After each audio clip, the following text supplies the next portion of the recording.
आप सभी को मेरा नमस्कार। मैं जितेंद्र कुमार आज फिर आपके साथ एक नए वीडियो में नए टॉपिक के साथ में उपस्थित हुआ हूँ। चलिए आज हम पढ़ते हैं अध्याय 2 मापन एवं मात्रक। अध्याय 2 कक्षा 11वीं में है जिसका नाम है मापन एवं मात्रक। इसके बारे में हम अध्ययन करेंगे इस अध्याय में। तो हमारा जो टॉपिक है वो है मापन। मापन नॉर्मली शब्द हम दैनिक जीवन में सुनते रहते हैं, बहुत सारी चीजों का मापन होता है। तो क्या मापन के पहले जब मापन की व्यवस्था नहीं थी, उस समय जीवन नहीं होता था या उस समय किस प्रकार से लोग जीवन व्यतीत करते थे? तो इसके बारे में हमने देखा कि जब मापन व्यवस्था नहीं थी उसके पहले भी जो आदि मानव है वो आदि काल से ही अपना जीवन निर्वहन करता था। सिर्फ उस समय तुलनात्मक अध्ययन ही हो पाता था। हम किसी भी वस्तु की सिर्फ तुलना कर पाते थे, हम उसका कोई यथार्थ मान नहीं बता पाते थे। इस प्रकार उस समय में जब मापन नहीं था, सिर्फ तुलनात्मक अध्ययन के माध्यम से ही हम एक दूसरे की पहचान करते थे और बताते थे कि यह वस्तु छोटी है या बड़ी है, भारी है या हल्की है, लंबी है या कम लंबी है या फिर अधिक लंबी है। इस प्रकार से हम सिर्फ तुलनात्मक अध्ययन करते थे।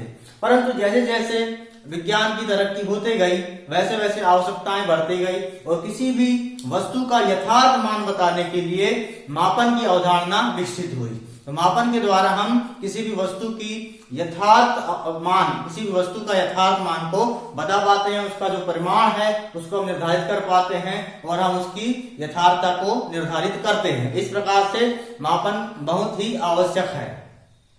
एक प्रकार से हम ये समझ सकते हैं कि मापन इतना महत्वपूर्ण क्यों है। हमने देखा है दैनिक जीवन में हमारे आसपास जब दो लोगों की जो जमीन है, दो लोगों के खेत होते हैं, दोनों के खेत आपस में लगे हुए रहते हैं, पर होता क्या है, यदि एक आदमी जो है वो अपनी जमीन का विस्तार चाहता है और एक आदमी जो है वह अपनी जमीन को वहीं रहना चाहता है, तो जो आदमी विस्तार चाहता है वह दूसरे के क्षेत्र में प्रतिक्रमण करता है, वह दूसरे के क्षेत्र में आक्रमण करता है और उसकी जमीन को अपने हिस्से में लाने का प्रयास करता है।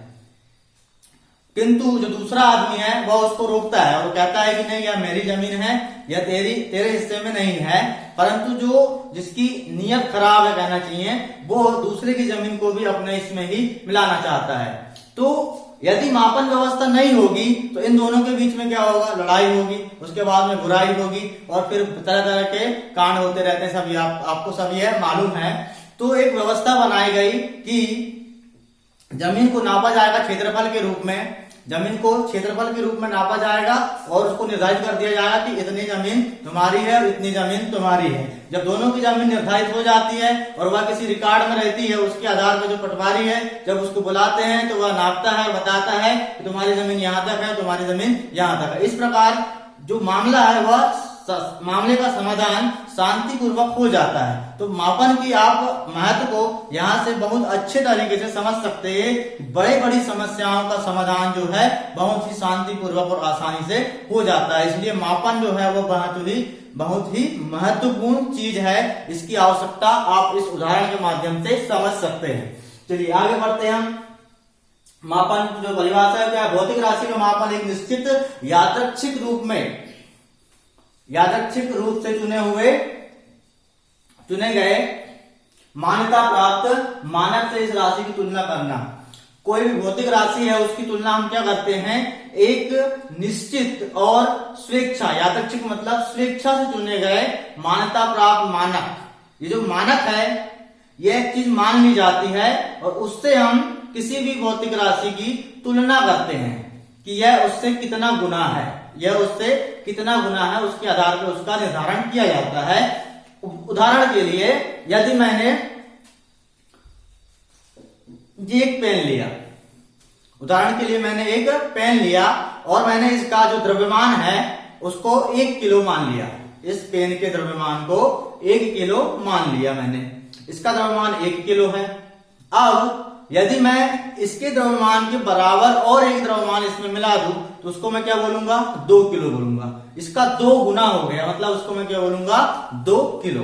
अब इसी द्रव्यमान का जब 3 बार इसी द्रव्यमान के बराबर और 2 द्रव्यमान हम ले लेंगे, 3 बार हो जाएगा, 3 गुना हो जाएगा, उसको हम क्या बोलेंगे, 3 गुना। ऐसे ही ये लगातार बढ़ते जाता है कि हमने जो चीज मानक लिए हैं, जो चीज मानी है अंतरराष्ट्रीय स्तर पर, उससे वह कितना गुना है, उसी के आधार पे हम पूरी उसकी व्यवस्था को करते हैं कि 1 किलो, 2 गुना है तो 2 किलो, 3 गुना है तो 3 किलो, 4 गुना है तो 4 किलो, इस प्रकार से यह बढ़ते जाता है।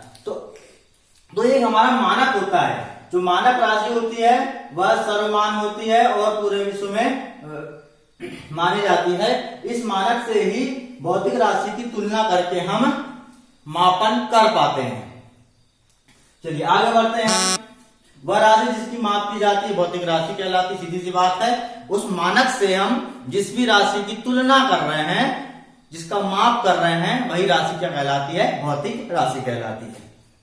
आगे देखते हैं हम मात्रक। वह निश्चित मानक जिससे भौतिक राशि की तुलना की जाती है, वही चीज कि जो हमने एक मानक माना हुआ है अंतरराष्ट्रीय स्तर पर, उसी को हम क्या कहते हैं, मात्रक कहते हैं। जो मानक हमने माना हुआ है जिससे किसी भी भौतिक राशि की, किसी भी राशि की तुलना की जाती है, उसी को हम मात्रक कहते हैं। आगे हम देखते हैं मात्रक की विशेषताएं। मात्रक की विशेषताएं, मात्रक की विशेषताएं जो हैं, मात्रक स्पष्ट रूप से परिभाषित होना चाहिए। मतलब जो मात्रक बनाया गया है किसी के भी द्वारा, वह स्पष्ट रूप से परिभाषित होना चाहिए कि उसका जो मानक है वो कितना है, उसको फिक्स निश्चित कर दिया जाता है। वह पूरे अंतरराष्ट्रीय स्तर पर निश्चित होना चाहिए, उसकी एक परिभाषा देनी चाहिए। अगला है हमारा मात्रक का परिमाण समय और स्थान के साथ में परिवर्तित नहीं होना चाहिए। मात्रक का जो परिमाण है वह समय और स्थान के साथ में परिवर्तित नहीं होना चाहिए। इसका अर्थ ये है कि मात्रक को चाहे आप अमेरिका में नापो, या इंग्लैंड में नापो, या भारत में नापो, या फिर और किसी देश में नापो, उसका किसी प्रकार से परिवर्तन नहीं होना चाहिए, वो बदलना नहीं चाहिए। वह मात्रक जो मानक माना गया है वह समान सभी जगह पर रहना चाहिए। इसके बाद में देखते हैं हम मात्रक का परिमाण ताप और दाब के साथ नहीं बदलना चाहिए। तो यही है कि जो मात्रक का परिमाण है, उसका जो मान है, जो माने हैं हमने मानक, वह ताप और दाब, तापमान और दाब के साथ साथ बदलना नहीं चाहिए। सभी जगह वह कैसा समान रहना चाहिए। अगला है मात्रक अंतरराष्ट्रीय स्तर पर सर्वमान्य होना चाहिए। जो मानक माना गया है, जो मात्रक बनाया गया है, वह पूरे विश्व में अंतरराष्ट्रीय स्तर पर सर्वमान्य मतलब सभी में मान्यता प्राप्त होना चाहिए। तो इस प्रकार से कुछ विशेषताएं हमने मात्रक की देखा जो कि महत्वपूर्ण है, और इन्हीं के आधार पर हम मात्रकों का निर्धारण करते हैं। तो मूल रूप से जो मात्रक बनाए गए वो वैज्ञानिकों द्वारा माने गए हैं, और उन्हीं मात्रकों को आज पूरे विश्व में हम उपयोग करते हैं। उन्हीं को हमने मान लिया है कि ये जो मानक निर्धारित किया गया है, हम इसी की तुलनात्मक अध्ययन के रूप में सभी उसका परिमाण को लेते रहेंगे। आगे हम पढ़ते हैं इसके बाद में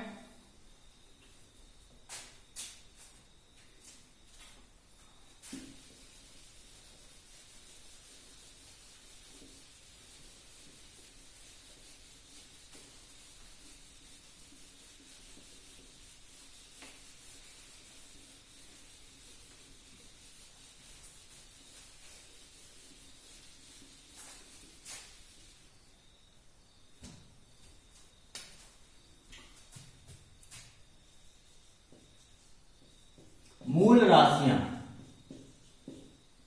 अगला टॉपिक है हमारा मूल राशियां।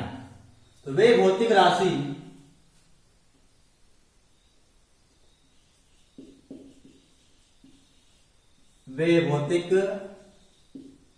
राशियां जो एक दूसरे से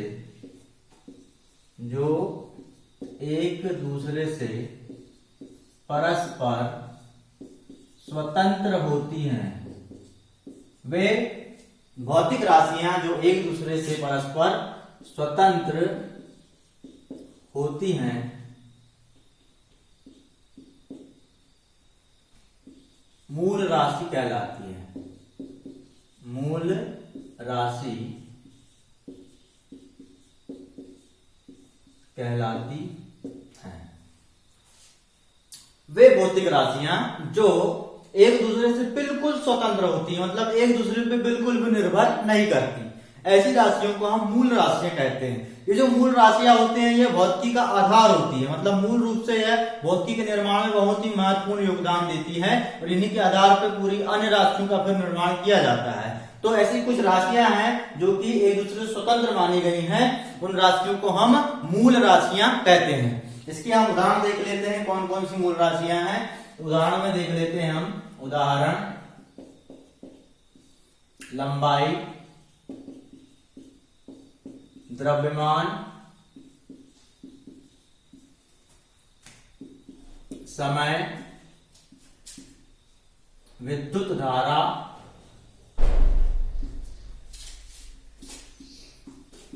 ताप, ज्योति तीव्रता,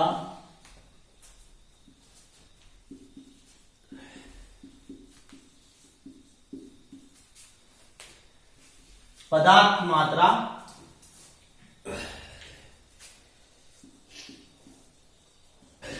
पदार्थ की मात्रा। ये मूल राशियां हैं। 1 2 3 4 5 6 7 7 मूल राशियां हैं। पूरे विश्व में 7 मूल राशियां ही मानी गई हैं जो कि एक दूसरे पर निर्भर नहीं करती, वो स्वतंत्र होती हैं। ये 7 मूल राशियां हैं। इसके बाद हम देखते हैं 7 मूल राशियां SI पद्धति में, SI पद्धति में मूल राशियां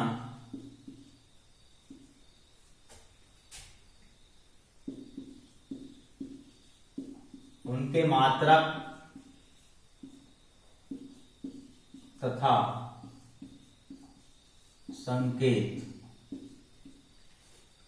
SI पद्धति में मूल राशियां उनके मात्रक तथा संकेत। ये जो SI पद्धति क्या होती है इसको हम बताएंगे अगले वीडियो में, हम इसको बताएंगे आपको। अभी हम यहाँ पर मूल राशियां पढ़ रहे हैं। तो एक टेबल बना लेते हैं हम। यहाँ पे एक टेबल बनाना है हमको।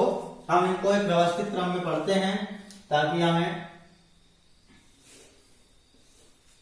किसी प्रकार की समस्या ना हो।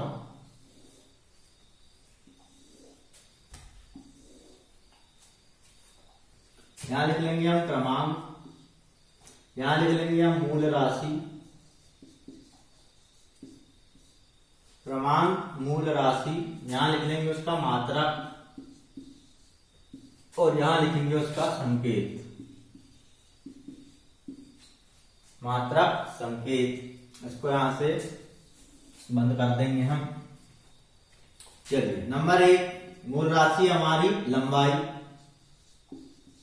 पहली मूल राशि है लंबाई, या इसी को बोलते हैं हम दूरी, लंबाई या दूरी, बात वही है। तो लंबाई का जो मात्रक होता है यह मीटर होता है, लंबाई का मात्रक मीटर, और इसका जो संकेत है वो स्मॉल m होता है। मीटर का संकेत स्मॉल m होता है। नंबर 2 जो मूल राशि है वो है द्रव्यमान। द्रव्यमान, इसका मात्रक होता है